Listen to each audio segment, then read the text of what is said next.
जन स्वराज के संस्थापक प्रशांत किशोर ने मधेपुरा में कहा कि अगर लोगों ने यहाँ बदलाव किया और जन स्वराज की व्यवस्था बनी तो जो युवा लौट कर आए हैं उनको वापस जाने की जरूरत नहीं होगी। उनके लिए बिहार में रोजगार की व्यवस्था की जाएगी। इस बार बिहार में सिर्फ पढ़ाई, रोजगार और बदलाव के लिए वोट डालना चाहिए।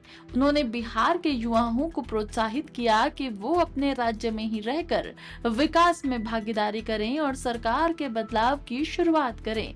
प्रशांत किशोर ने ये भाषण बिहार में आगामी चुनाव में बदलाव का संदेश देने के लिए बहुत महत्वपूर्ण बताया।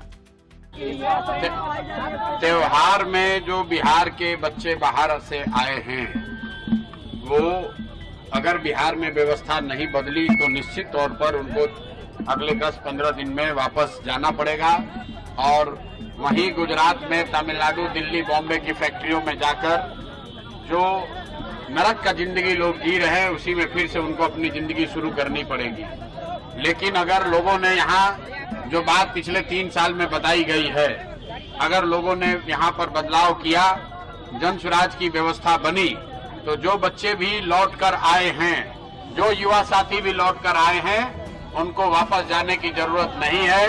उनके लिए यही बिहार में 10, 12, 15 हजार रुपए के रोजी रोजगार की व्यवस्था 14 तारीख के बाद जन स्वराज की अगर व्यवस्था बनी तो जो भी युवा छठ में घर आया है उसको वापस जाने की जरूरत नहीं है।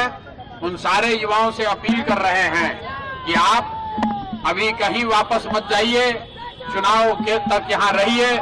जैसे प्रशांत किशोर ने गली गली गांव गांव जाकर लोगों को बताया, समझाया है, आप भी अपने गांव में प्रशांत किशोर बनिए। अपने परिवार का, अपने दोस्त का, अपने गांव के सभी साथियों को बताइए कि इस बार बिहार में जाति पर नहीं, हिंदू मुसलमान बनकर नहीं, 5 किलो अनाज के लिए नहीं, 5-10 हजार रुपए के लिए नहीं, सिर्फ और सिर्फ पढ़ाई और रोजगार के लिए वोट पड़ना चाहिए, बदलाव के लिए वोट पड़ना चाहिए। और अगर बिहार के बच्चों को उनके पीठ से मजदूरी का बोरा हटाना है तो सबको स्कूल के बस्ता छाप पर वोट देना है, तभी बिहार में सुधार होगा। और अगर लोगों ने फिर गलती किया, फिर वही लालू के डर से नीतीश और नीतीश के डर से लालू को वोट दिया, तो जितने बच्चे अभी छठ में आए हैं 10 दिन के अंदर चुनाव खत्म होगा, फिर उनको बस में, गाड़ी में, ट्रेन में जानवरों की तरह बैठकर वापस जाना पड़ेगा। और जो लोग बाहर गए हैं उनको मालूम है, छोटा छोटा कमरा में 4 गो 5 गो लड़का रहता है, दिन भर 10 घंटा 12 घंटा अपना हड्डी गलाता है, पेट काटता है कि घर पर 6,000 8,000 भेजेंगे तो हमारा परिवार का बाल बच्चा खाएगा।